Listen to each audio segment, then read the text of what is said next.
diseñar una rápida escalonada que tenga un flujo que se va a llamar Flow, que es básicamente un flujo que cae de escalón en escalón, ¿ya?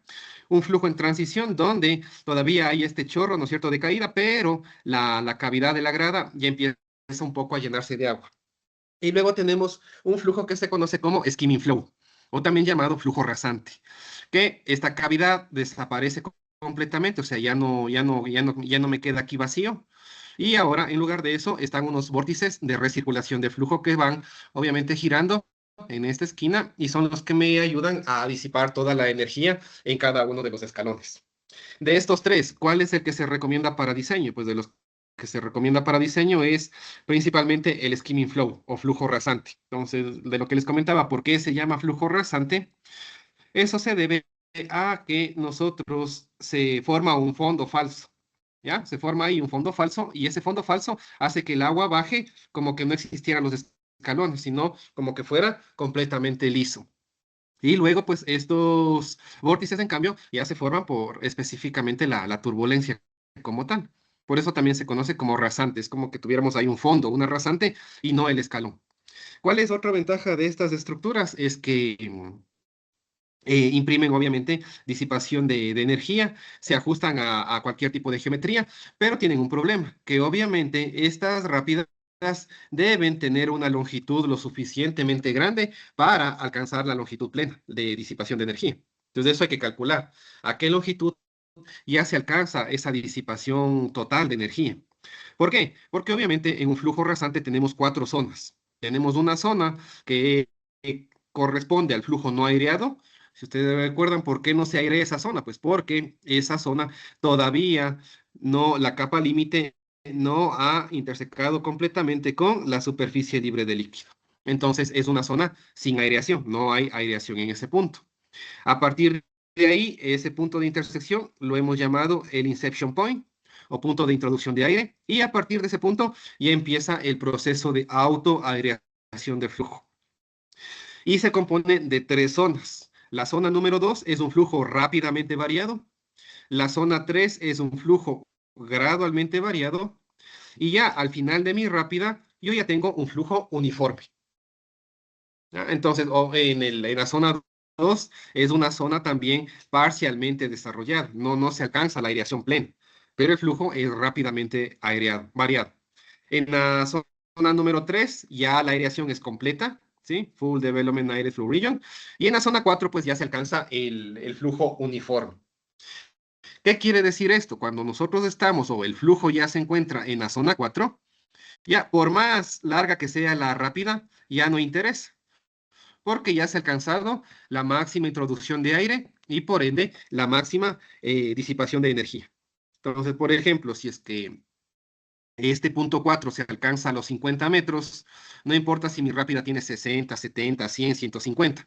De ahí para abajo, todo será flujo uniforme y ya no va a haber más disipación de energía. Entonces, pues ya nos limitamos a esa zona como tal. Eso por un lado. ¿Cuál es el problema? El problema es cuando no se alcanza esta zona completamente desarrollada. Digamos que mi rápida tiene una longitud de 100 metros, pero yo en los cálculos determino que para alcanzar la zona plena de aireación necesito 150. Entonces mi rápida es muy corta para alcanzar esa zona de plena de aireación. Entonces la rápida no va a disipar en su 100% de capacidad que podría disipar. Entonces va a quedar como cortado el desarrollo de la aireación. Pues por eso es muy importante calcular a qué longitud de mi rápida escalonada se encuentra este valor para compararlo con qué, con el dimensionamiento geométrico. Al igual de la parte de la presa, aquí primero empezaremos haciendo un dimensionamiento geométrico de la rápida escalonada y luego calcularemos las propiedades agua-aire de esa rápida escalonada. Y a la final nosotros como diseñadores únicamente ¿qué tenemos? Tenemos el desnivel, ¿no es cierto? El desnivel topográfico que queremos vencer y tenemos el caudal. Esos son los datos que manejamos. Y si partimos de un diseño en cero, pues obviamente tenemos libertad de seleccionar las dimensiones del escalón. Tenemos libertad de dimensionar el ancho. Tenemos libertad de dimensionar la parte del ángulo. Obviamente se prefiere que el ángulo de la rápida esté en concordancia con el ángulo del terreno o el ángulo de la presa que yo tengo. Pero muchas veces no va a ser tanto así, entonces pues yo tengo que adaptarme a un ángulo determinado. Y a la final, lo que hacen estas rápidas y por qué se usan mucho es porque cambian la rugosidad. Cada escalón que nosotros estamos colocando aquí incrementa la rugosidad. Eso se conoce como una macro rugosidad. Entonces, ese es justamente el efecto que se imprime con esta geometría escalonada, el aumento de la rugosidad. Cada escalón que tenemos aumenta la rugosidad, la fricción. Por eso es que provocan una mayor disipación de energía frente a una rápida que si fuera completamente lisa. Si fuera completamente lisa, tenemos otro comportamiento, que es de flujo bifásico. Obviamente es un flujo bifásico, pero tiene otro comportamiento muy distinto al que manejamos en una rápida escalonada. Entonces, es muy importante que en mi rápida escalonada encuentre esta región de flujo uniforme. ¿A qué longitud estoy? Porque a partir de ahí, pues obviamente ya no interesa si es que es más, porque ya se ha alcanzado la plena disipación. Y el resto de longitud será únicamente ya un enlace, un empalme ya con el punto de llegada. En cambio, el problema es si me falta rápida. Si me falta rápida, ahí como diseñador tenemos que cambiar las dimensiones de los escalones, cambiar la inclinación o un poco cambiar el caudal unitario, etcétera, etcétera, etcétera. Entonces, pues tenemos que jugar con esos parámetros de diseño. Y uno de los principales problemas que tienen estas rápidas es justamente encontrar este factor de fricción, ¿ya? Y es justamente el problema que se encontró el diseñador al diseñar la rápida del Batán. ¿Qué factor de fricción es? Si ustedes recuerdan, en la ecuación de Darcy-Weisbach que nos dice, las pérdidas por fricción es igual a F, que es el factor de fricción, que multiplica a L sobre D, ¿no es cierto? Multiplicado por B cuadrado sobre 2G, ¿ya? Esa es la ecuación de Darcy-Weisbach para calcular pérdidas de energía en tuberías, pero también en canales. Entonces, este factor de fricción, como ustedes bien saben, depende de ¿qué? Del número de Reynolds y de la rugosidad relativa del material. Como es canal, depende del diámetro hidráulico ahí. Es el diámetro hidráulico. Aquí en Latinoamérica se conoce como F, factor de fricción. En Europa, pues se conoce como lambda, pero es exactamente lo mismo. ¿Ya? Entonces, aquí es el problema, justamente en encontrar cómo se relaciona todo esto de la rugosidad. Esto es una rugosidad artificial a la final. Entonces, ¿cómo se relaciona con ese factor de fricción? Y justamente ahí es el problema. ¿Por qué? Porque el factor de fricción es el parámetro que obviamente va a depender de las pérdidas de energía. Entonces, si yo tengo una mala estimación de este factor de fricción, de la pérdida que tengo aquí, obviamente voy a sobreestimar o a subestimar la disipación de energía que tengo a lo largo de la rápida. Entonces, si yo sobreestimo la disipación de energía que tengo acá, obviamente al final me va a quedar una energía remanente pequeñita y voy a hacer un cuenco pequeño, que no va a ser apegado a la realidad. Entonces, hay un libro muy bueno que es justamente este libro de acá. Este libro se llama Energy Dissipation in Hydraulic Structures de Hubert Chanson. Es el libro por excelencia de cómo es de disipadores de energía, todo lo que son estructuras de disipación de energía. ¿Ya? Entonces, él obviamente, Chanson ha trabajado bastante en todo tipo de estructuras con flujo bifásico, que son prácticamente todas las estructuras que tenemos nosotros como ingenieros. Entonces, él tiene un capítulo únicamente solo para rápidas escalonadas, es tipo de Spillway, ¿ya? Aquí estos son los trabajos de Tombes, los modelos, las ecuaciones que ya vamos a ver, y tiene este gráfico que es el más importante, ¿ya? Entonces, en este gráfico nosotros podemos ver justamente este factor de fricción. Entonces, lo que recomienda Chanson es que este factor como tal, pero este factor es de flujo bifásico, ya es un factor de fricción, pero acoplado ya a la parte de la introducción de aire. Es completamente distinto al factor de fricción que manejábamos en hidráulica monofásica. Entonces, lo que recomienda Chanson es que este factor F esté entre 0,1 y 0,3. ¿Sí? Ese es el rango que nosotros debemos manejar. No podemos manejar un rango mucho mayor porque vamos a tener problemas con la estimación de la disipación de energía. Y tomando en cuenta que es un valor de un flujo que tiene muchos fenómenos inmersos, lo recomendable es ocupar el promedio 0,2 o la parte, bueno, no el promedio, sino la parte intermedia 0,2 o un valor muy prudente que sería de 0,1. Ese es el valor que se recomienda, justamente como ven aquí está la línea constante, un 0,2 o yéndose del lado de la seguridad, un 0,1 como tal. Y ahí que dice, Darcy-Weisbach Friction Factor in Skimming Flow. Above Steeped Spillway. Steeped Spillway son rápidas escalonadas, que funcionan con flujo rasante, y este es el factor de fricción de Darcy-Weisbach. ¿Ya? Entonces, no debemos salirnos de estos rangos para no tener problemas de disipación de energía. Y ese es el error más común que tienen los diseñadores, sobreestimar este valor o subestimar este valor. Pero en este libro lo deja específicamente bien claro del valor que nosotros debemos utilizar ya desde el punto de vista de diseño como tal. Ya hay muchos experimentos. Todo esto es un compendio de experimentos que se han venido haciendo hace muchos años, como por ejemplo con Rajaratnam, que es de la Universidad de Alberta en Canadá. Ahí está también Hubert Chanson, está Felder, Stefan, que él también hizo la tesis con Chanson. Él hizo también en rápidas escalonadas. Pues hay un montón, aquí está Luc Tombes también, que hizo la tesis también con Chanson, de rápidas escalonadas también. Ah, aquí está Jorge Matos. Jorge Matos, en cambio, es un portugués, también ha trabajado bastante con Chanson en rápidas escalonadas y en sondas de cambio de fase. Está Boes también, que Inge, una pregunta. oh, ¿Las rápidas ajá. escalonadas pueden tener cambios de pendiente o descansos, por así decirlo? No, se recomienda que sea una sola pendiente. Una sola pendiente y abajo el cuenco que, entre comillas, sería el descanso. No pueden tener distintas pendientes. Ujú. Obligatoriamente deben tener una sola pendiente constante, porque van O a sea, interferir con todo el proceso de... Sí.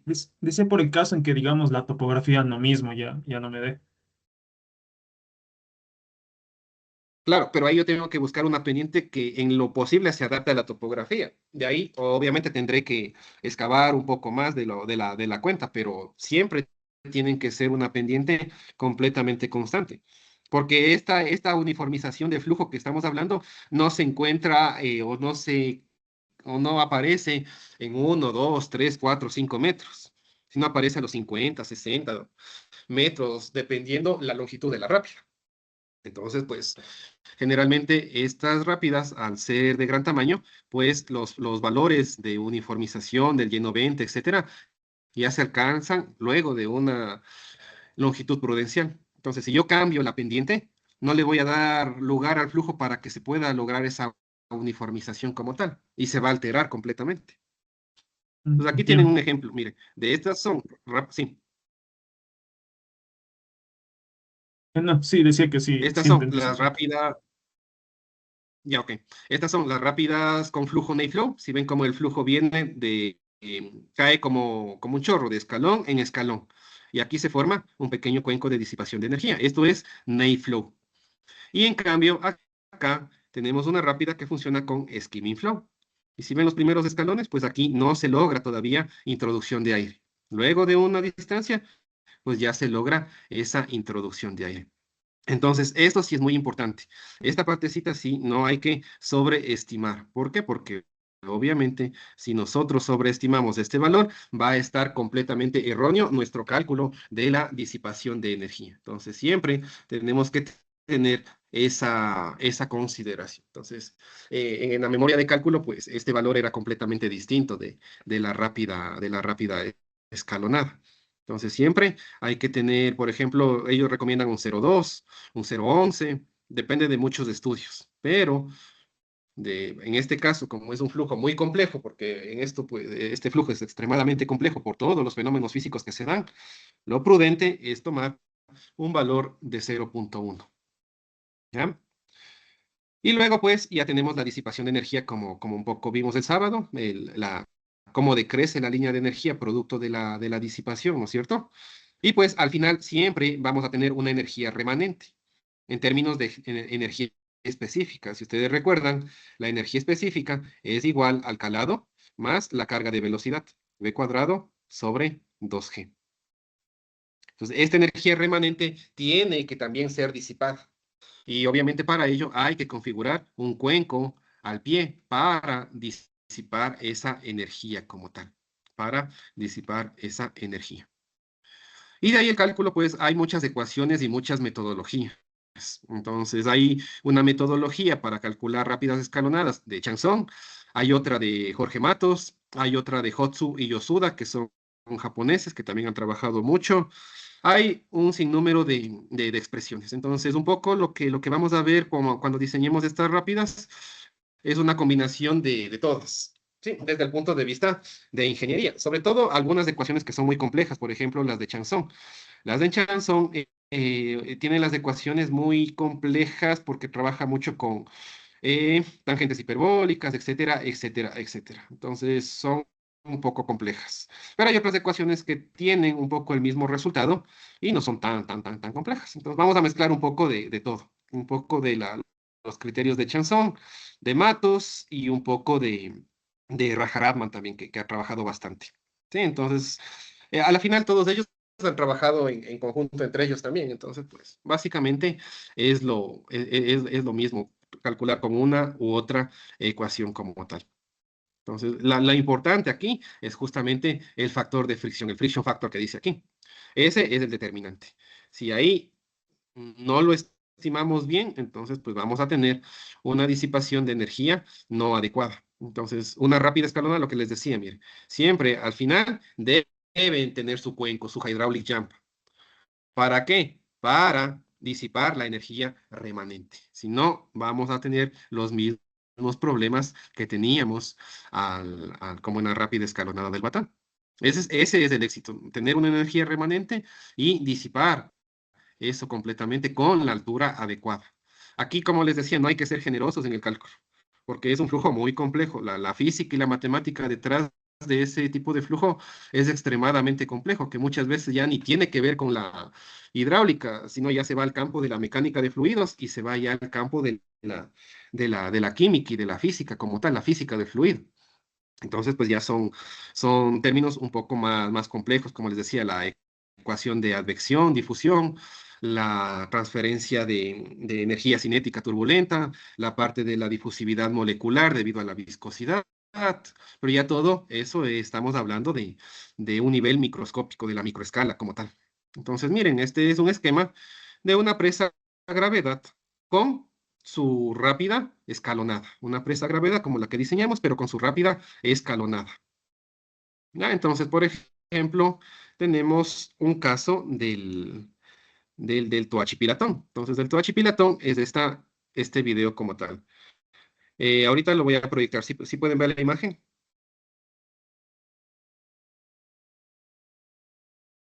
Sí, que sí se ve.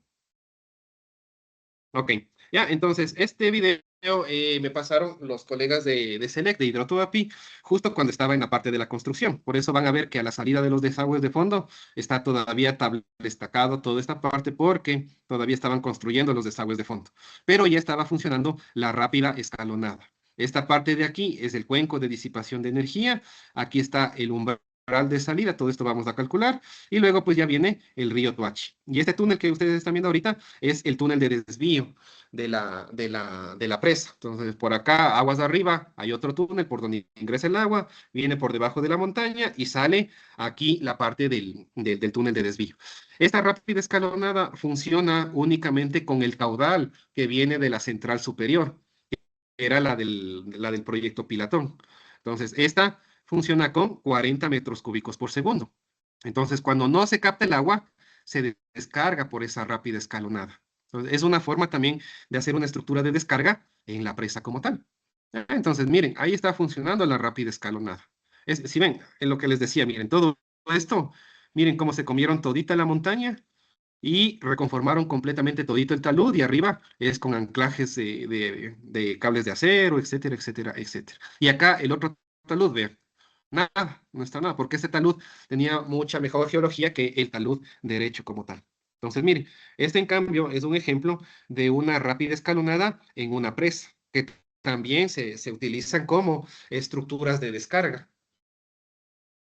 Entonces, todo lo que están viendo ahí es un flujo skimming flow. Este es el skimming flow. Y pues ahí esta está bien hecha, porque esta no tiene las tapas que vimos, ¿no? O sea, es que no tiene sentido que haya tapas ahí.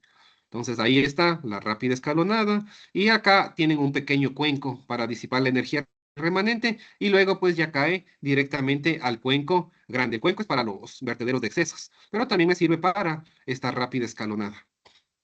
Entonces, mire, el flujo no es que se desborda ni sale por la presa, nada. Entonces, mire.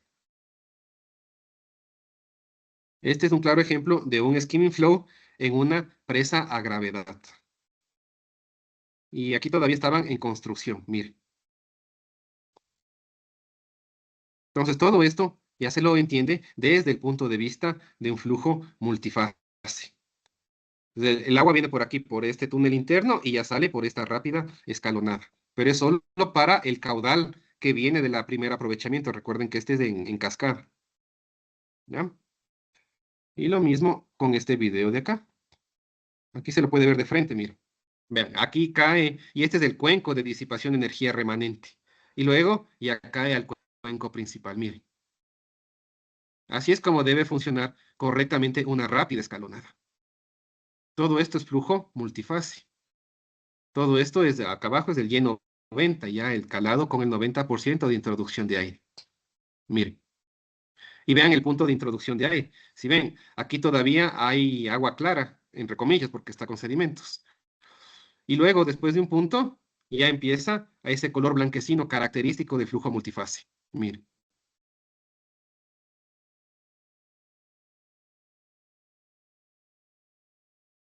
Pues, esta rápida también es grande, descarga 40 metros cúbicos por segundo y la presa tiene 60 metros de altura. Entonces, pues, sigue siendo también una estructura importante como rápida de descarga y rápida de disipación y rápida de empalme, porque uno el punto inicial, el superior, con el punto inferior.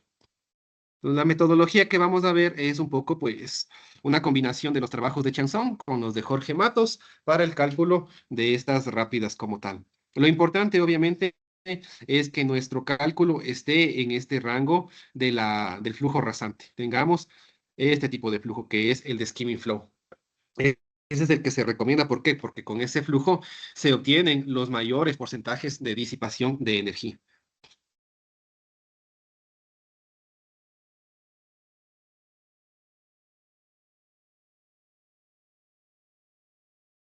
¿Cuál es el problema del flujo saltante, el de Nayflow? Es que necesitan mucha longitud. ¿Por qué? Porque el Nayflow, ustedes tienen que lo recomendable es que el chorro caiga y aquí se forme un resalto hidráulico, ¿sí ven?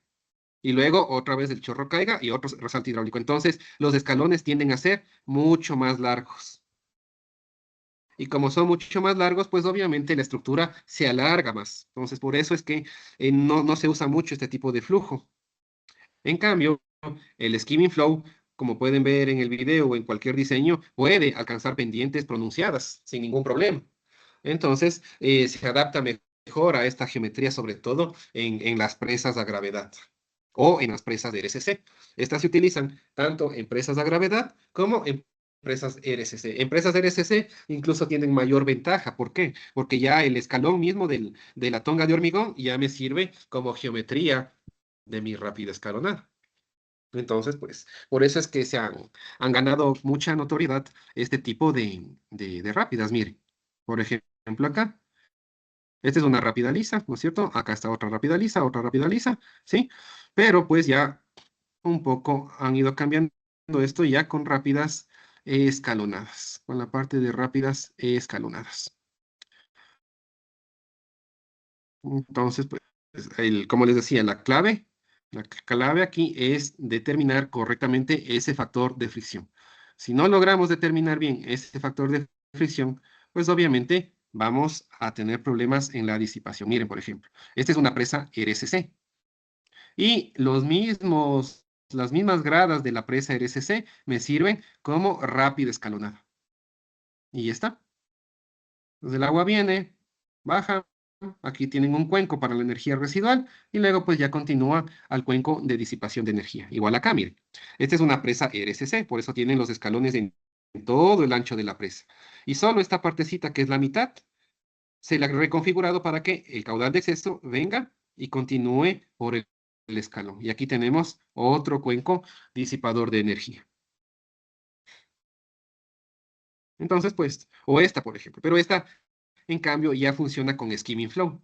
¿Qué digo con Ney flow? El flujo es de escalón en escalón. Y básicamente aquí la disipación de energía se produce por el impacto del flujo en el escalón.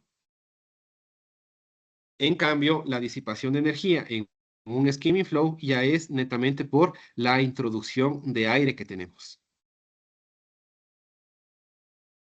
Y son ecuaciones un poco intuitivas, por así decirlo.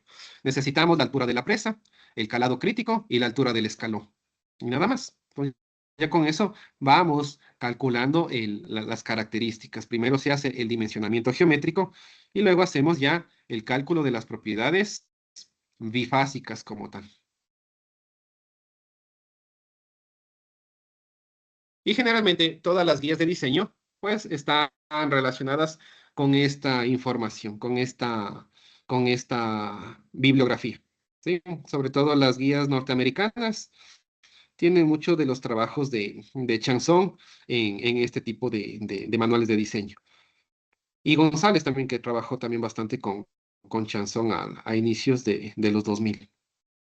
Entonces, nuestro trabajo como ingenieros es determinar las dimensiones de los escalones, determinar el Y90, el inception point, a la longitud a la que alcanza el Y90 y calcular sobre todo, lo que más nos interesa, la disipación de energía. Cuánto de energía se disipa en la rápida escalonada y cuánto de energía queda como energía remanente a ser disipada con un cuenco de disipación al pie.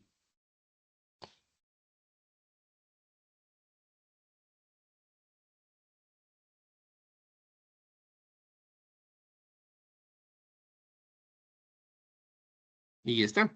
Y como ven, pues aquí hay una comparativa respecto a las rápidas lisas, Smooth Shot, y a las rápidas escalonadas, Steeped Spillway. Entonces, obviamente, estas rápidas escalonadas tienen un mayor grado de disipación de energía versus las rápidas lisas. Y todo se lo deben al escalón. La única diferencia entre las dos es el escalón. Entonces, pues justamente el escalón es el predominante para el proceso de disipación de energía. Sin el escalón, pues no habría un adecuado procedimiento de disipación de energía.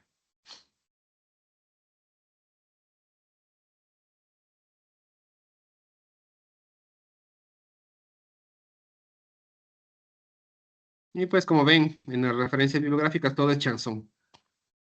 Chanson desde el 90 que empezó, y de ahí pues todas las referencias son de Chanson y los trabajos que él hizo. Él es el referente en todo lo que son flujos multifase. Y en estructuras hidráulicas, pues prácticamente todo es flujo multifase. Desde un resalto hidráulico pequeñito hasta estas estructuras que estamos viendo. Pues ahí están efectos de escala, la parte de... Generalmente en modelación física nos han dicho que un flujo a superficie libre se lo trabaja con un criterio de similitud de Freud, y eso está bien. Pero ahí en flujos multifase ya no basta solamente con el criterio de similitud de Freud. También hay que aplicar paralelamente un criterio de similitud de Reynolds. Entonces, pues él es el que más ha trabajado en todo esto, en rápidas escalonadas. Igual Luc Tombes, como les decía, con Chanson en la tesis de él, Stefan Felder, Peterka también, y Jorge Matos de Lisboa. Son los que más han trabajado en rápidas escalonadas. Pero este libro es muy bueno. Este libro es de la IAR. Si no conocen la IAR, sí, el Instituto Mundial de Investigaciones Hidráulicas. O sea, todo lo referente a hidráulica, en cualquier campo de la hidráulica, está bajo supervisión académica, por así decirlo, de la IAR. Entonces, estos libros o monografías son muy buenos, sobre todo este, que es el que nos interesa para ingenieros. Energy Dissipation in Hydraulic Structures. Es un libro más completo y el más actual, aunque ya no es tan actual, es del 2014. Pero pues es el más completo para todo tipo de disipaciones de energía como tal. Ese libro es muy bueno. Y si lo tienen, me parece en la biblioteca que alguna vez pedí que lo compraran, pero, pero sí, ¿ya? Entonces nos queda este taller, este taller de diseño de la rápida escalonada, asimismo paso a paso, cosa por cosa, para que puedan ver cómo se diseña. Ya luego ustedes harán sus hojas de cálculo, sus programas, lo que sea, pero la idea es irlo viendo paso a paso, ir ocupando todas estas fórmulas para calcular rápidas escalonadas. Y también está en la presentación un flujo de trabajo, un poco más o menos los datos que partimos como diseñadores, el ancho del canal, la altura o desnivel topográfico, la pendiente, que va a depender obviamente del terreno, y el caudal de diseño. Y empezamos a calcular. Pues ahí está un paso a paso. Pero pues ya esto más específicamente lo haremos ya en el taller de diseño de rápidas escalonadas. Eso, la primera. Luego tenemos otro tipo de disipación de energía, que son los vertederos de vertido libre, o también conocido como chorros de vertido libre, o simplemente conocido como free falling jets, ¿ya? Entonces, estos hacen alegoría de lo que es una cascada. Entonces, una cascada, cuando ustedes se van a una cascada, es un claro ejemplo de un chorro de vertido libre. Pues como pueden ver aquí, al inicio de la cascada, el agua está cristalina, ¿no es cierto? Es porque es netamente un flujo monofásico de agua. Pero en algún punto, cuando ya empieza a verter, nuevamente esta agua toma un color blanquecino. Y ya cuando vemos eso, es un indicador de que de un flujo multifase. Ya existe introducción de aire. Y obviamente a partir de ahí, la introducción de aire empieza a ser mayoritaria y pues ya el chorro rompe. Cuando ya el chorro rompe, se alcanza el mayor grado de disipación de energía y todo esto se convierte como en una lluvia. Todo este núcleo compacto se va desintegrando cada vez que va cayendo hasta romper completamente y al final se convierte en una lluvia. Y eso es beneficioso porque ya el impacto en el cuenco es menor.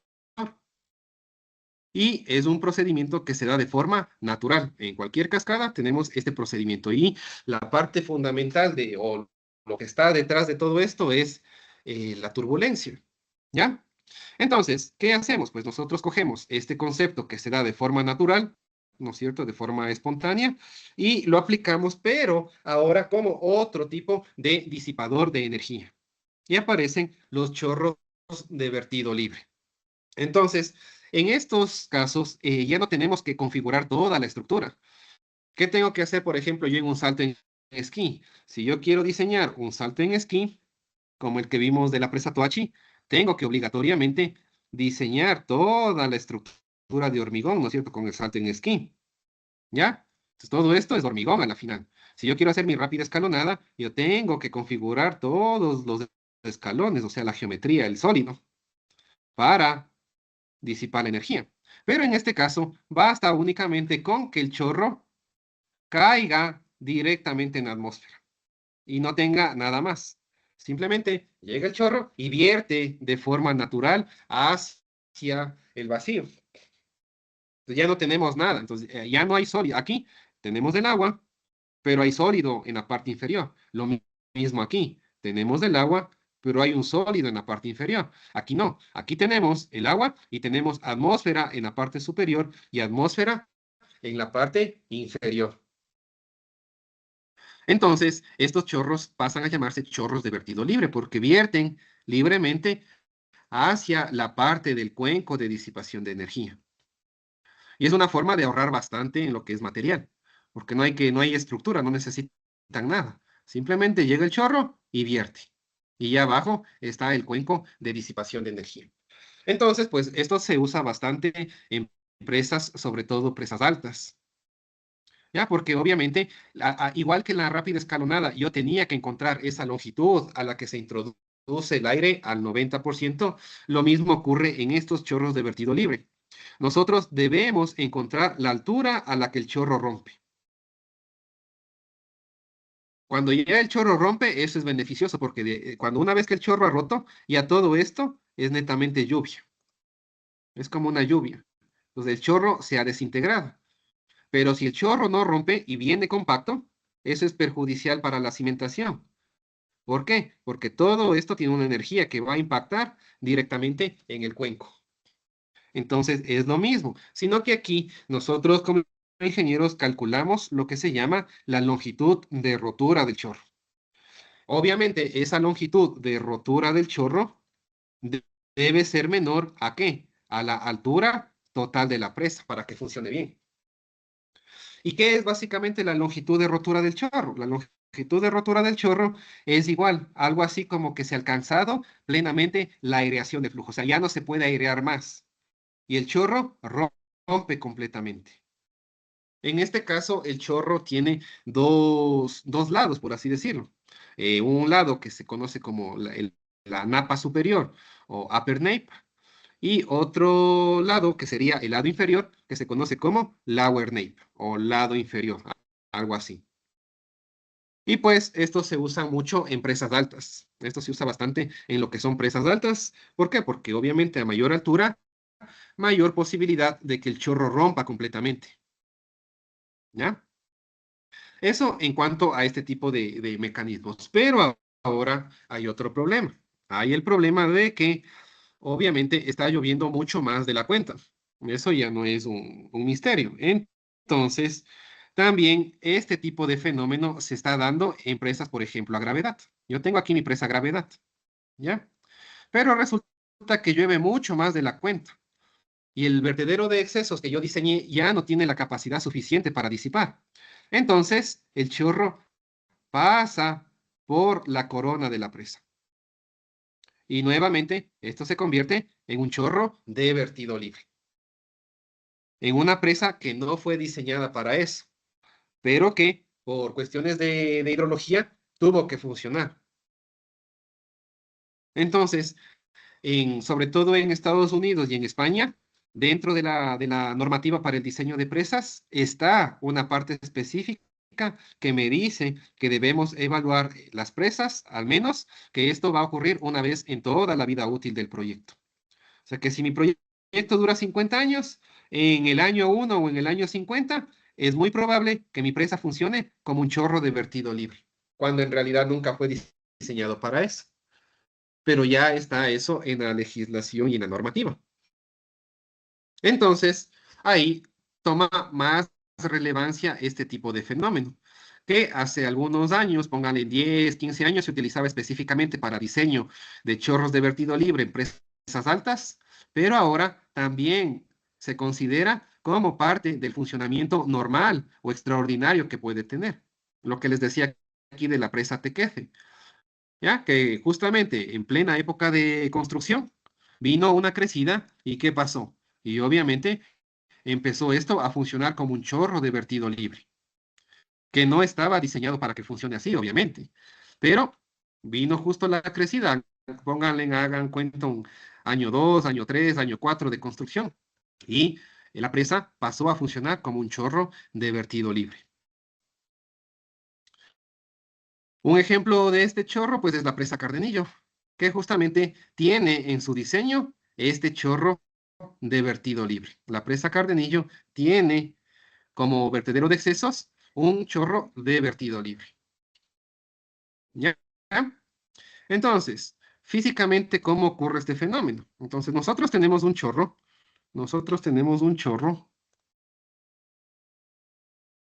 digamos que aquí tengo un vertedero, ¿ya? Puede ser cualquier cosa, ¿ya? Y el chorro viene en este sentido. Y luego aquí también se desprende, ¿ya? Entonces, este chorro empieza a interactuar con la atmósfera, es decir, con el aire, tanto en la parte superior como en la parte inferior. A partir de donde empieza el desprendimiento del chorro, empieza a trabajar internamente la turbulencia. Específicamente un parámetro que debieron haber visto que se llama la intensidad turbulenta. Entonces, la intensidad turbulenta provoca que a medida que el chorro ya se desprendió del vertedero, empiecen a formarse unas ondulaciones. ¿Ya? Estas ondulaciones, a medida que van ganando altura, van ganando en amplitud. ¿Y qué es lo que hacen las ondulaciones? Van atrapando el aire. Van atrapando el aire y lo van incorporando a la interna del chorro. Van atrapando aire y lo van incorporando. Eso se llama la autoaireación del flujo. Entonces, es justamente lo que tenemos aquí. Estas ondulaciones de la lámina libre me están generando unos pequeños vórtices, eddy vórtice, ¿ya? Entonces, estos vórtices aire, van atrapando aire y van incorporando este aire dentro del chorro inicialmente solo de agua. Esta es la intensidad turbulenta. La intensidad turbulenta es igual a ¿qué? A la velocidad, ¿no es cierto? Esta velocidad eh, asterisco dividido para la velocidad media. ¿Qué es la velocidad de este asterisco? Es la raíz cuadrada de la sumatoria de los cuadrados de cada componente de la velocidad en X, Y y Z. Entonces, este parámetro que es la intensidad turbulenta es el predominante para el proceso de aireación y no solo en chorros de vertido libre, sino en cualquier tipo de chorro, resalto hidráulico, o sea, cualquier tipo de flujo multifase, resalto hidráulico, rápida escalonada, todo tipo de flujo que tenga aire tiene que ver mucho con esa intensidad turbulenta. Entonces, el chorro poco a poco va cambiando de fase y va conformándose por una región donde hay burbujas de aire y una región donde hay gotas de agua. Y ese es justamente el chorro multifase. ¿Y qué pasa? Pues obviamente aquí hay una fuerte interacción de intercambio de cantidad de movimiento entre la masa de agua y la masa del aire. Esta continua intercambio de cantidad de movimiento junto con la turbulencia provoca este fenómeno que se conoce como autoaireación. Entonces nosotros no hacemos nada. Esto se da de forma natural en la naturaleza. Por eso se llama autoaireación o self-airation. Entonces, ¿qué pasa? Llega un punto en que el chorro va a disminuir por efecto de la gravedad. ¿Y por qué pasa eso? Físicamente, este chorro, mientras va cayendo, se ve afectado ¿por quién? Por la gravedad. Entonces, el chorro se va acelerando teóricamente. ¿Cuándo? Si ustedes calculan la ecuación de energía, la velocidad es igual a ¿qué? A la raíz de 2 veces la gravedad por la altura del chorro, la ecuación de Torricelli. ¿Ya? Entonces, para que la velocidad aumente, ¿qué debe pasar con el ancho? Debe disminuir, ¿no es cierto? Para cumplir continuidad. Por más complejo que sea el fluido, hay que cumplir obligatoriamente continuidad. Entonces, si el chorro se está acelerando aquí, llega a un punto en que el ancho desaparece. Y ahí ha roto completamente el chorro. Ahí ha roto completamente el chorro. ¿Por qué? A mayor altura, mayor velocidad, de acuerdo al principio de Torricelli. Y para que aumente la velocidad, ¿qué debe disminuir? El calado, pero en este caso es que el ancho del chorro. Entonces, cuando ya se alcanza ese punto, se ha logrado la longitud de rotura del chorro. La longitud de rotura del chorro. Y esta longitud de rotura es la que nos interesa.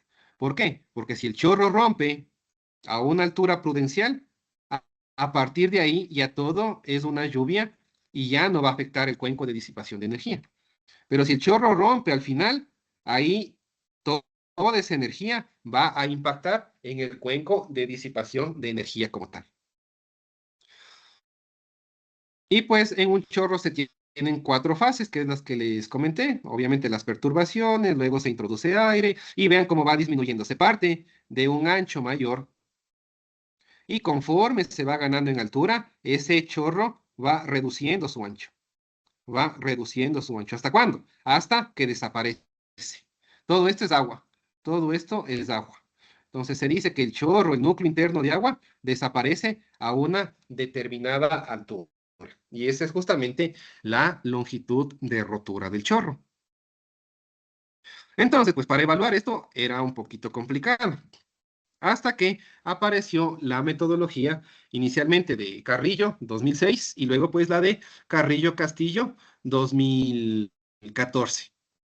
Y esta metodología, que ellos la llamaron como metodología paramétrica, es una metodología para determinar y calcular las características del chorro.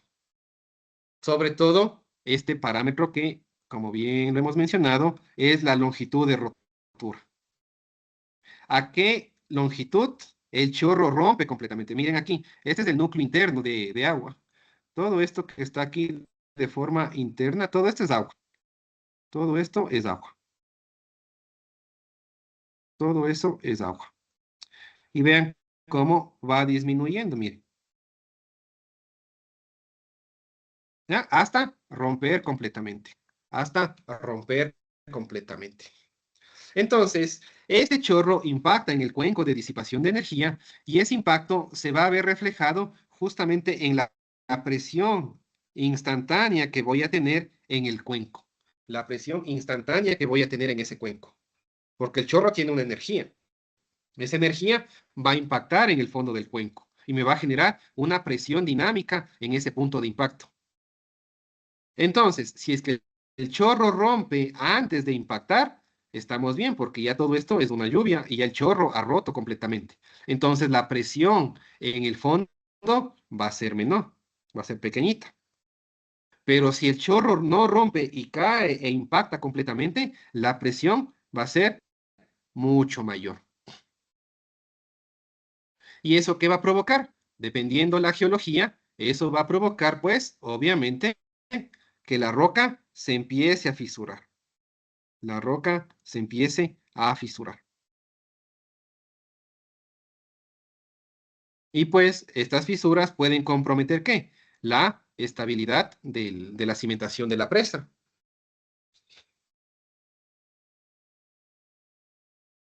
Y este es un claro ejemplo de la presa, esta de la presa, a ver, Cariba-Damba. Es esta de acá. Esta presa de Cariba es una de las más grandes allá en África, pero tuvo un problema y es justamente el chorro de vertido libre. Entonces, ¿cuál fue el problema? Pues justamente fue no haber calculado bien este chorro de vertido libre como tal. Y, a ver, ¿dónde estaba la fotografía?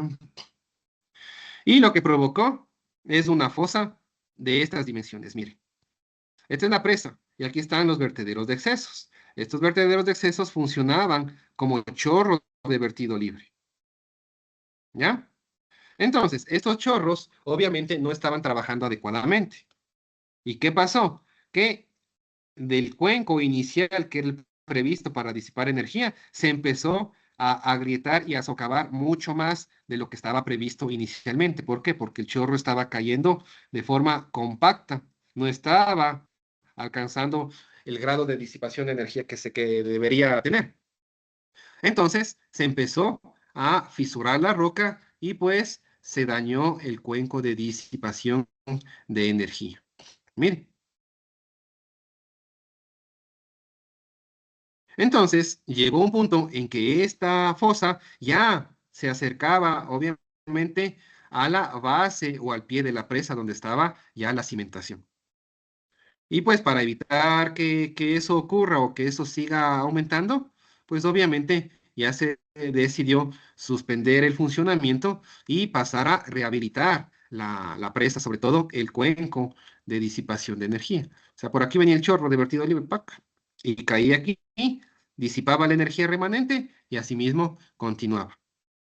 Pero esto, y miren la altura de la fosa de socavación, vean. En planta no se ve tanto, pero ya en una vista lateral, vean cuánto se ha socavado. Obviamente, esto sumado a una mala geología y una mala roca que se tenía en el sitio de implantación de la presa. Porque obviamente estas rocas que deben soportar estos impactos o estos empujes hidrodinámicos deben ser rocas de muy buena calidad. Si es que no son rocas de muy buena calidad, estos mecanismos de disipación de energía no son los adecuados. Ahí mil veces me sirve ¿qué? Colocar una rápida escalonada que voy a disipar energía en la rápida y un poco de energía en el pie. Pero ya no es todo el impacto de la energía en la roca. Entonces, pues, hay mucho componente aquí geotécnico para saber qué tan bueno es el suelo en el que nosotros vamos a estar implantados. Y básicamente, la metodología paramétrica nos permite a nosotros calcular el ancho del chorro aireado. Entonces, nosotros partimos de un ancho del chorro. Aquí se dan dos fenómenos y son contradictorios. El primer fenómeno es el que acabamos de ver. Yo parto de un ancho mayor del chorro y a medida que va descendiendo, este ancho se reduce. ¿Hasta qué? Hasta desaparecer. Esa es la longitud de rotura del chorro, hasta desaparecer completamente, ¿ya? Pero yo también tengo otro fenómeno acoplado a esa zona. Déjenme ver. Esto y esto. ¿Ya? Esa zona es netamente agua. Esa zona es netamente, ya, esa es agua. ¿Ya? Entonces, inicialmente, desde la parte superior de la presa, yo parto de un ancho mayor. Y conforme va disminuyendo, bueno, va aumentando la velocidad, va disminuyendo ese ancho. Entonces, el núcleo interno de agua va desapareciendo. El núcleo interno de agua va desapareciendo. ¿Ya? Entonces, ese es el primer efecto. Desaparece por efecto de qué? Netamente por el efecto de la gravedad. Netamente por el efecto de la gravedad. Pero también inmediatamente se da otro fenómeno, que en cambio es la dispersión del chorro. Internamente el chorro va reduciendo su ancho, pero externamente el chorro se va aireando. El chorro se va aireando.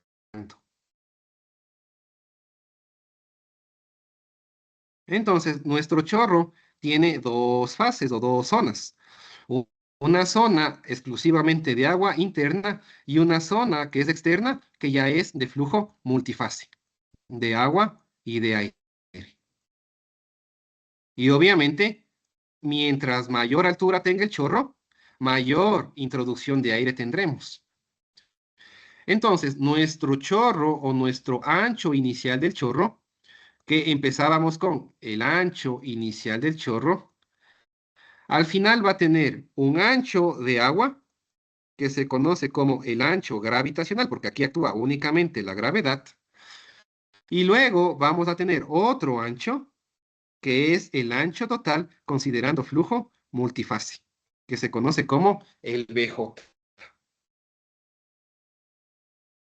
Entonces, nuestro trabajo es calcular este BJ. ¿Cuánto es el ancho del chorro final? Obviamente, luego de una determinada altura de presa.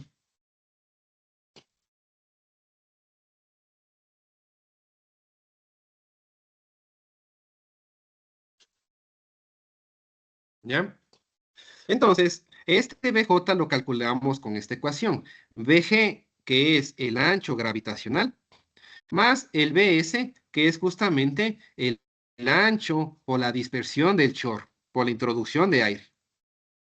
Y esto es igual al ancho gravitacional BG más dos veces el espesor de esa expansión del chorro.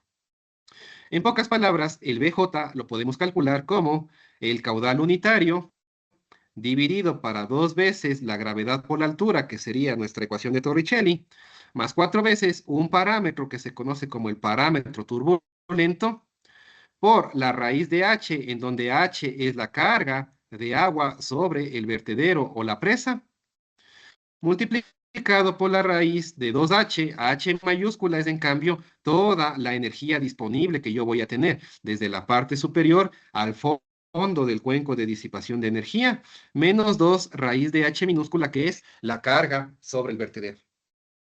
Esto es lo que empíricamente y teóricamente desarrolló Luis Castillo en el 2006.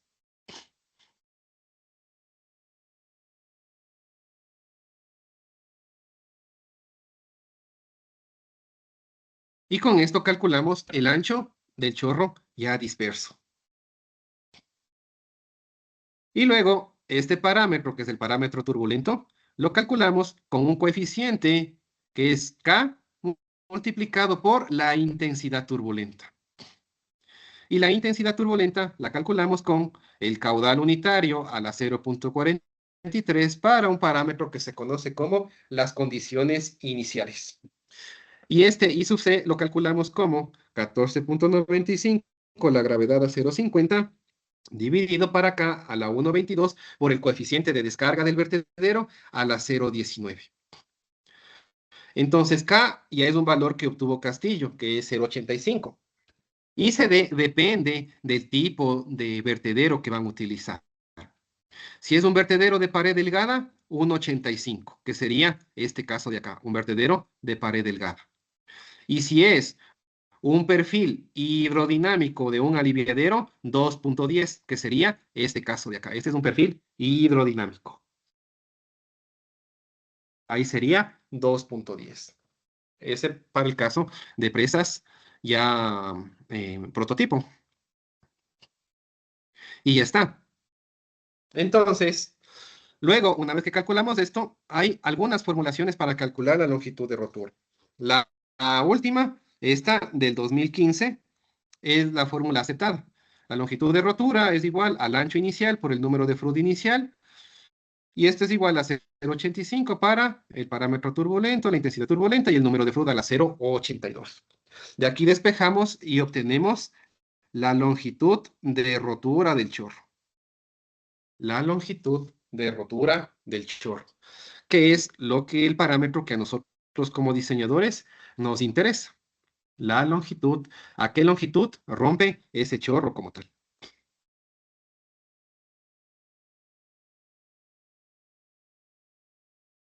Ya, entonces, un poco para facilitar este cálculo, hicimos una tesis que es justamente un programita para calcular chorros de vertido libre, que es este de acá.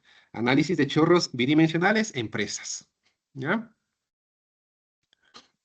Entonces, este programita igual lo pueden descargar y justamente calcula todos los parámetros en chorros de vertido libre. Y esta fue de una tesis, que si mal no recuerdo,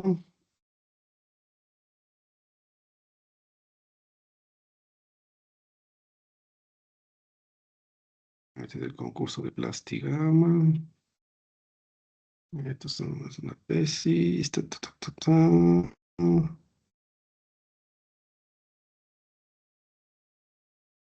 Ya, es este programita.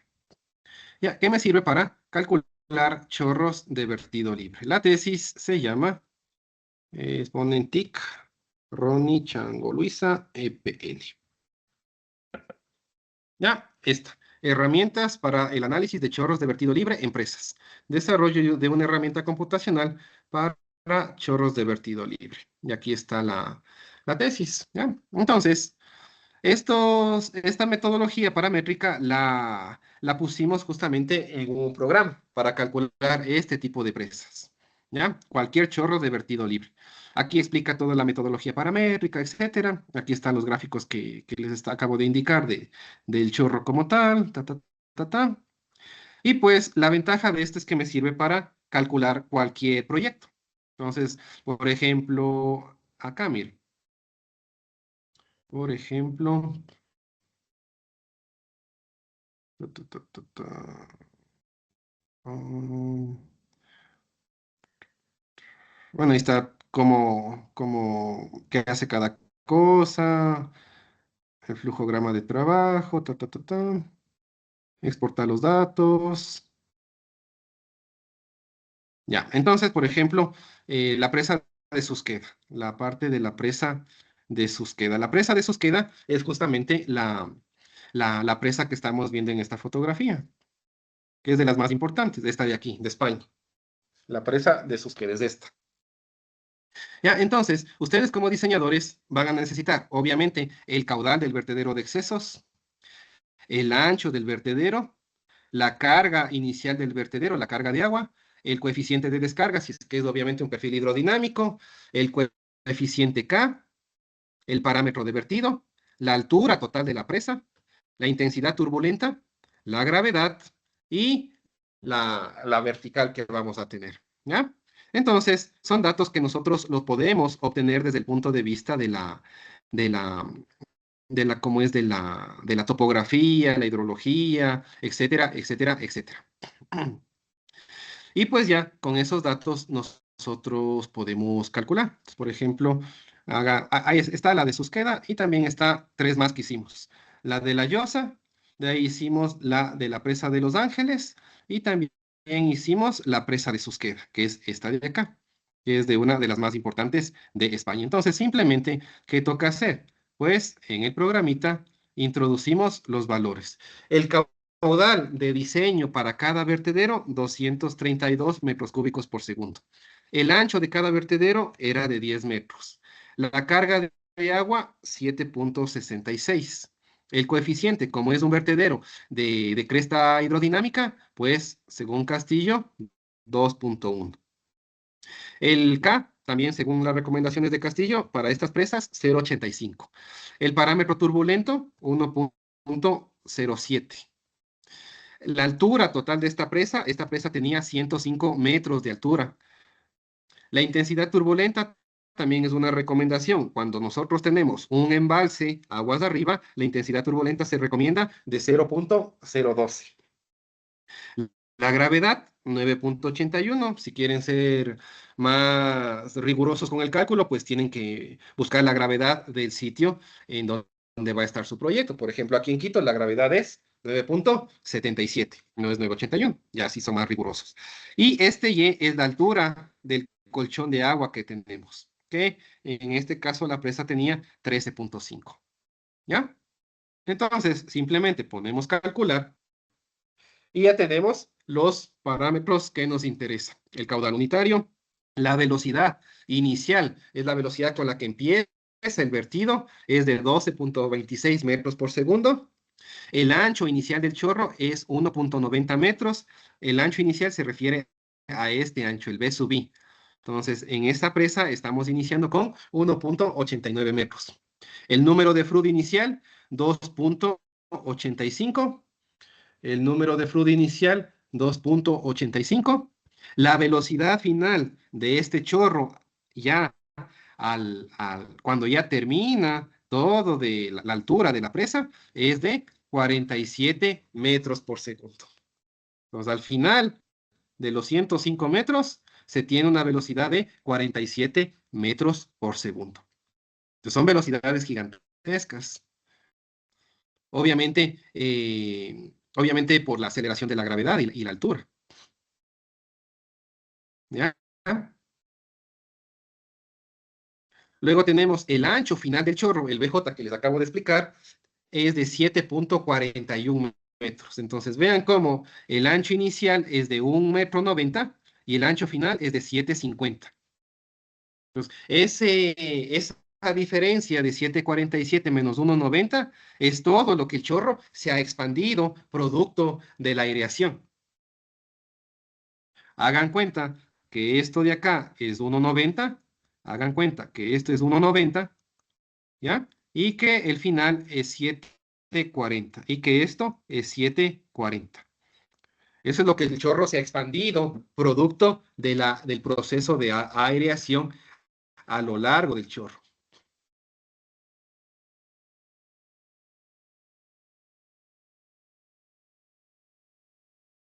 ¿Ya?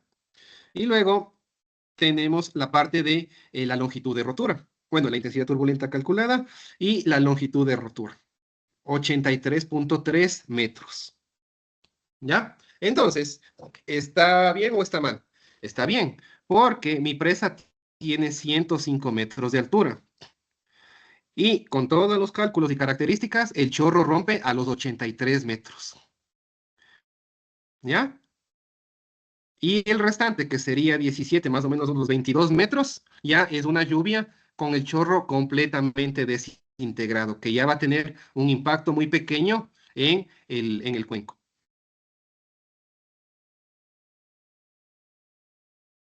Y ya está. Y aquí les da un mensajito que dice chorro desintegrado.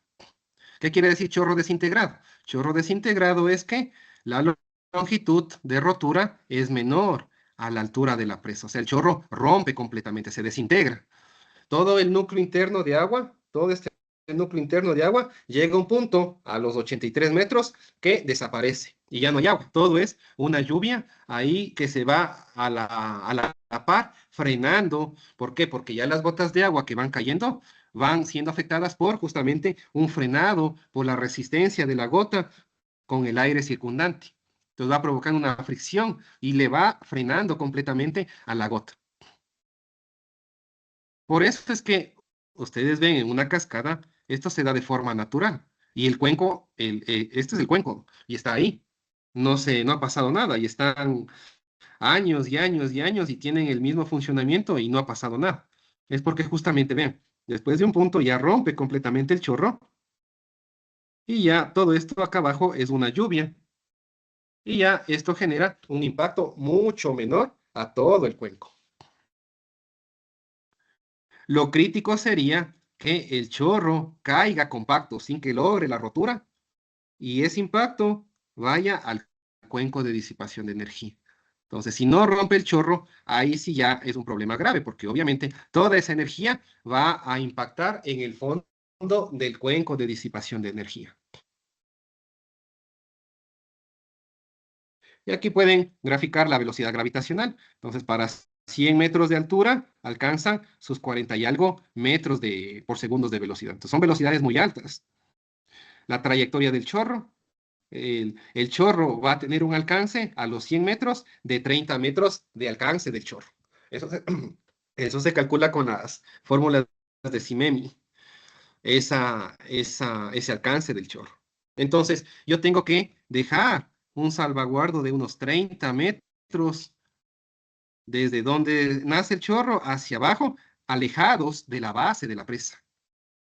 O si es más, mucho mejor. Y luego con eso también debo calcular la socavación que yo tendré en el chorro como tal.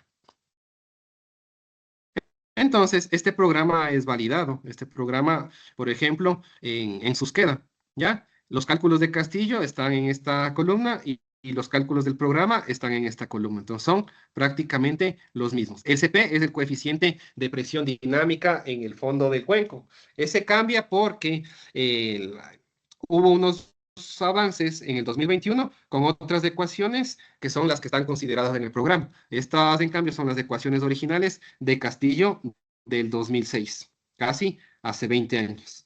Pero en el 2021 se seguía investigando en esa parte y obviamente ahí fue que se cambió este valor para el cálculo del CP. El CP es el coeficiente de presión dinámica que yo tengo en el punto de impacto del chorro. ¿Ya? Y pues ahí chorro desintegrado y el tipo de colchón es no efectivo. Entonces, ahí hicimos también unos ejemplos de presas en Ecuador. O sea, ¿qué pasaría si, por ejemplo, en Toachi Pilatón viene una crecida mucho mayor de la que está calculada? Me parece que el caudal de los vertederos de excesos era 600 metros cúbicos por segundo cada uno. Entonces, total, laminaban 1200 metros cúbicos por segundo. Entonces, ¿qué pasa si viene más? ¿Ya? O otro problema que pueden tener es que las compuertas están cerradas. ¿Y qué pasa si falla el mecanismo de la compuerta? Que eso también ha ocurrido. Se traba cualquier cosa. La compuerta no se puede izar y se queda ahí trabada. Entonces, el agua no tiene por dónde ir y empieza a subir y a pasar por sobre la corona de la presa. Entonces, pues obviamente se hizo esas características. Entonces, en el pilatón, sí, a pesar de que venga más caudal del permitido, o sea, que pase por la corona, sí logra a desintegrarse el chorro. Y también hicimos la parte bueno, el Toachi Pilatón con el incremento del 25% asociado al cambio climático. Aquí también se desintegra el chorro. ¿Por qué? Porque la longitud de rotura es de 43 metros. En cambio, la altura de la presa es de 60 metros, entonces rompe el chorro completamente. Y tiene un alcance de 20 metros del chorro como tal en X. Y también hicimos la de presa Cardenillo. En esta, pues como el caudal era muchísimo mayor, pues ya en este caso, ya no, sí, salió. A ver, ¿cuándo dio? En esta sí dio chorro desintegrado y en el caudal con cambio climático, también ha dado chorro desintegrado. Entonces los dos da chorro desintegrado, ¿sí? También rompe el chorro. Lo que no cumple es el colchón de agua. El colchón de agua es la altura del colchón de agua versus el ancho final. Eso es lo que no cumple. Pero sí, los cuatro casos nos dan chorros desintegrados. O sea que si viene el caudal mayor al de diseño, pues en teoría el chorro sí lograría desintegrarse. Si está desintegrado, eso pues ya es una buena señal, porque ya el cuenco va a soportar ese impacto, porque a la final el chorro de vertido tiene una potencia. Sí, la potencia que es igual. La potencia es igual al peso específico por la altura por el caudal. Esa es la potencia hidráulica. Entonces, el chorro tiene un caudal, el chorro tiene una altura y el chorro tiene un peso específico. Entonces, ese chorro me genera una potencia de impacto. Y esa potencia de impacto es la que daña o tiende a dañar la parte del fondo. Y por eso es que me genera una fosa de socavación. Entonces nosotros tenemos que calcular esa altura de la fosa de socavación, que también lo vamos a ver cuando veamos cuencos de disipación de energía.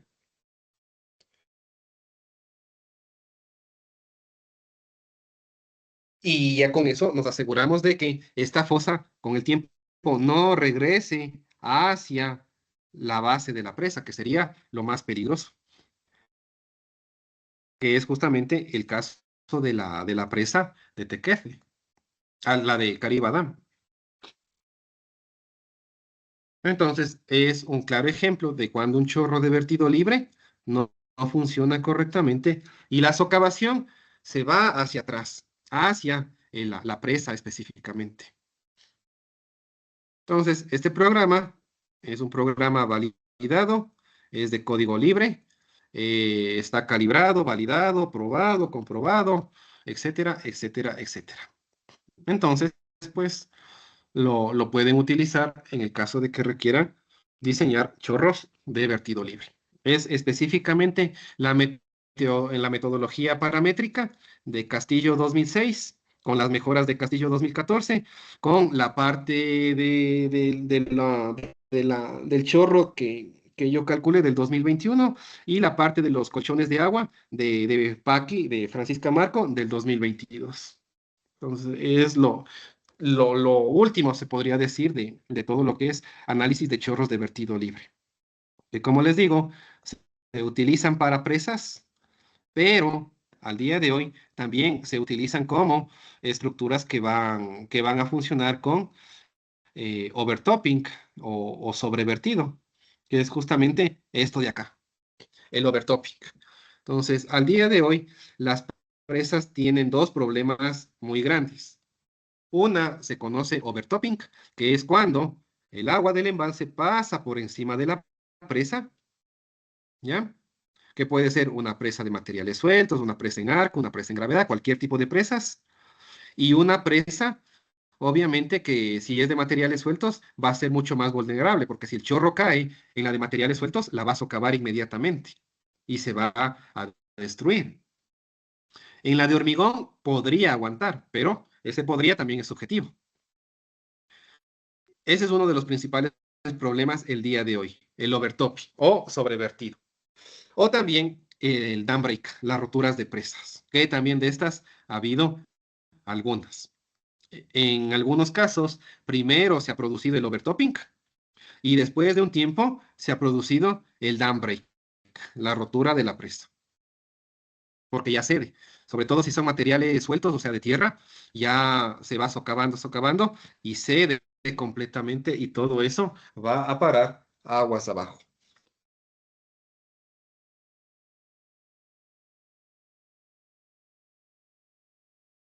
Entonces son nuevas solicitaciones que antes no se tenían.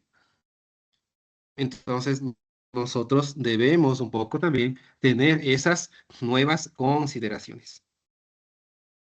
Sobre todo hay un artículo muy bueno porque a veces pues A veces es un poco como que no puede pasar, que no ha de pasar, no pasa. El típico no pasa nada, ¿no es cierto? Entonces, el, hay un artículo muy bueno que es el de Tony Wall. Yo tengo aquí todos los artículos por autor. Y hay uno que es muy bueno.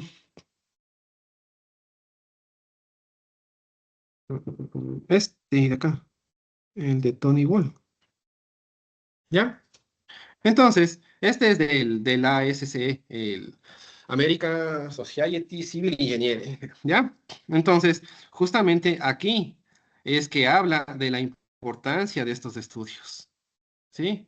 Que dice que en los años recientes, en los últimos años, el incremento de la magnitud de los tránsitos de crecidas ha promovido una reevaluación de la capacidad de descarga de los vertederos de excesos en escenarios de operación de presas grandes alrededor del mundo.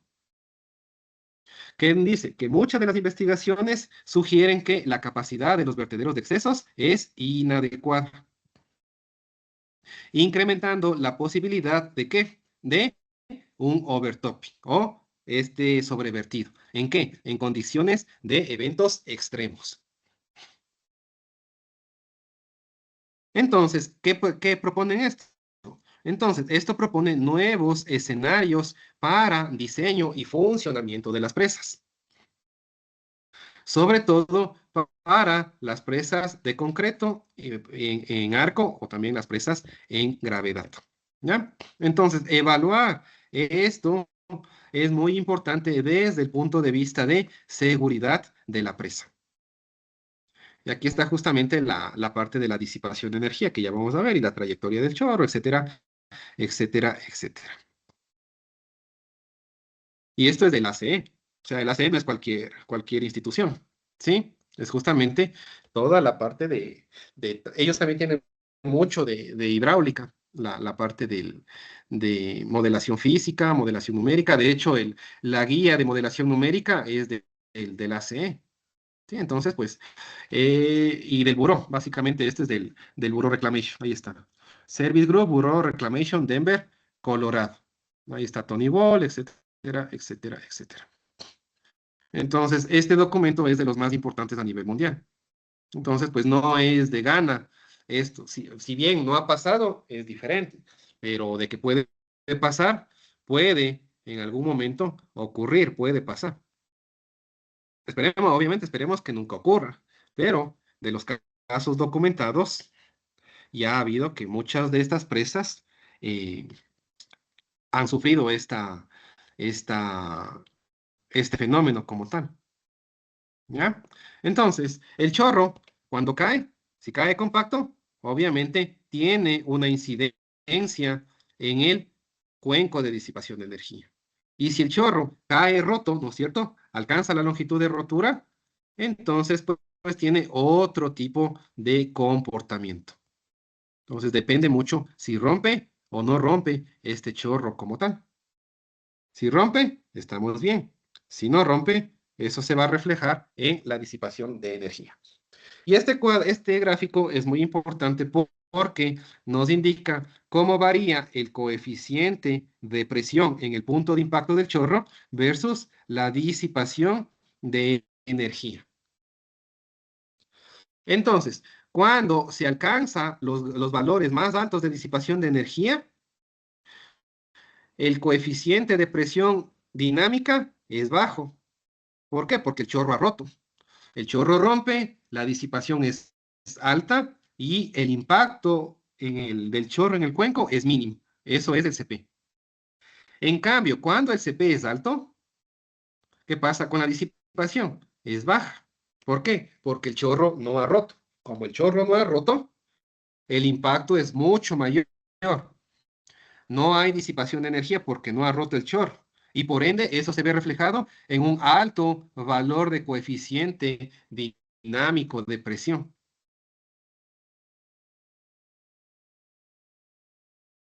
Entonces, es muy importante que el chorro rompa. Si el chorro rompe, hay disipación de energía. Y si hay disipación de energía, va a disminuir el coeficiente de presión dinámica en el punto de impacto. Pregunta de examen, verán. ¿Ya? Y luego pues ya tenemos el chorro dentro del cuenco de disipación de energía. Entonces, el chorro, ya cuando rompa y todo, va a tener asimismo una energía remanente. Esa energía remanente tiene que ser disipada en el impacto del chorro en el cuenco. Gran parte de la energía, la mayor parte, se va a ir en el chorro, pero asimismo queda una energía pequeña, dependiendo de las características del chorro, que debe ser absorbido por el cuenco de disipación como tal. Entonces, miren, esta era la instalación experimental para el estudio de chorros de vertido libre. Esto, la altura más baja era de 220 y la altura más alta llegaba a 350 más o menos de alto. O sea, el cajón era movible. ¿Ya? Y pues el chorro de vertido libre, esto era, como es algo de un flujo multifase, pues lo más recomendable es analizarlo desde el punto de vista experimental. Y luego, pues ya con las leyes de similitud, esto se extrapola al prototipo, a la realidad. Entonces, mire, un chorro empieza con un ancho y luego este ancho de agua va disminuyendo, pero el ancho de flujo multifase va aumentando. Y si ven todas estas ondulaciones, son justamente las ondulaciones que se dan por la intensidad turbulenta. Y esa intensidad turbulenta es la que provoca la autoaireación del chorro. Y estos son los perfiles de concentración de aire, o también llamados fracción de vacío, a distintas alturas. Pues, por ejemplo, estas circunferencias de color amarillo que está en el punto más bajo del chorro, ha roto completamente.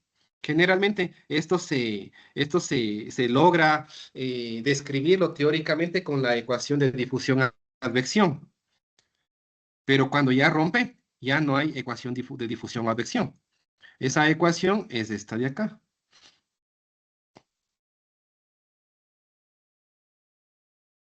A ver, ese artículo era del Congreso Mundial del 2022. ¿Ya? Este era el Congreso Mundial de Hidráulica de la IA. ¿Ya? Entonces ahí mandamos un trabajo que era análisis experimental de chorros de vertido libre, justamente con Carrillo y con Castillo. ¿Ya? Entonces, o sea, al principio teníamos los datos, pero nunca nos imaginamos que los datos iban a cumplir esa ecuación de advección. Entonces, la literatura de Chanson hablaba de esa ecuación de advección, sino que Chanson nunca estudió estos chorros de vertido libre. Él estudió vertederos escalonados, chorros verticales, sí, pero no de vertido libre, pero estos se aplican mucho en diseño hidráulico, en diseño de presas. ¿Ya? Entonces, teníamos los datos experimentales y tal, que son todos estos, y pues se nos ocurrió, bueno, y veamos qué pasa con la ecuación de difusividad, es esta, la ecuación teórica de advección, difusión de las burbujas de aire en chorros de vertido libre, que es justamente esta ecuación. Esta es la ecuación de difusión, advección. Y resulta, para sorpresa nuestra, porque sí fue una sorpresa, que los datos experimentales calzaban perfectamente en esta ecuación que la acomodamos con términos del chorro. O sea, esta ecuación es general. Esta ecuación la presentó Chanson, pero para rápidas escalonadas, con términos de rápidas escalonadas. Entonces, esto pasó un buen trabajo viendo qué poner, qué no poner, etcétera, etcétera, etcétera. Y B era el ancho del chorro, B50 es el ancho del chorro con el 50%, ta, ta, ta, ta, ta. Y resulta que los datos experimentales, que son los marcadores, y la línea continua, la ecuación de difusión a advección de Chanson. Entonces, de cierta forma, todo el trabajo experimental fue validado con esta ecuación teórica. Y esto, obviamente, sumado con la parte de la metodología paramétrica, porque la metodología paramétrica era una ecuación, pero no se sabía si estaba bien o estaba mal. Entonces, con medidas experimentales, se pudo determinar que la ecuación o el método paramétrico era el adecuado. Entonces, se validó la metodología paramétrica y adicionalmente todos los datos experimentales de flujo multifase siguieron la ecuación de difusión-advección del flujo aireado, en este caso en chorros de vertido libre. Y obviamente eso sirvió para exponerlo pues en un congreso mundial de hidráulica, en frente de todos estos, Chanson, Matos, todos ellos. Entonces, esta metodología es una metodología que ha sido ya validada. Si bien en el 2006 y en el 2014 se dieron las ecuaciones y tal, pero no era validada porque no se sabía qué tan verídico era. Entonces, en el 2021, cuando ya sacamos datos experimentales de todo esto con instrumentación ad hoc de lo que es flujo multifase, porque en el 2014 no había esa instrumentación todavía. En el 2021 desarrollamos esta instrumentación para medir flujo multifase y ya se logró comprobar que las ecuaciones de propuestas por Castillo eran las adecuadas, estaban correctas. Las ecuaciones de Castillo son las líneas azules y las líneas rojas continuas. Y los marcadores rojos y azules son mis datos experimentales. Obviamente aquí estos se alejan, ¿por qué? Porque aquí ya rompe completamente el chorro. Entonces ahí ya la ecuación obviamente ya no describe esa rotura de chorro. Pero para el resto de datos, efectivamente, las ecuaciones paramétricas de Castillo del 2006 describen correctamente esto, comprobado de forma experimental y posteriormente comprobado de forma teórica con la ecuación de advección-difusión, que es esta de acá. Entonces, englobando todo esto, que son los parámetros de flujo multifase de un chorro de vertido libre, lo que nos interesa desde el punto de vista de diseñadores es este programita. Ver si el chorro se desintegra o no se desintegra. Si alcanza la longitud de rotura o no alcanza la longitud de rotura. ¿En función de qué? En función de la altura de la presa.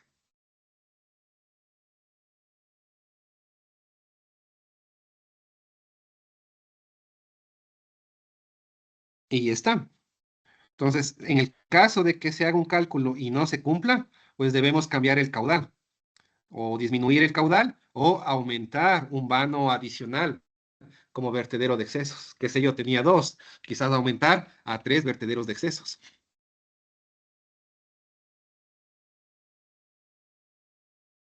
O cambiar el ancho, cambiar el caudal. Generalmente estos valores no cambian.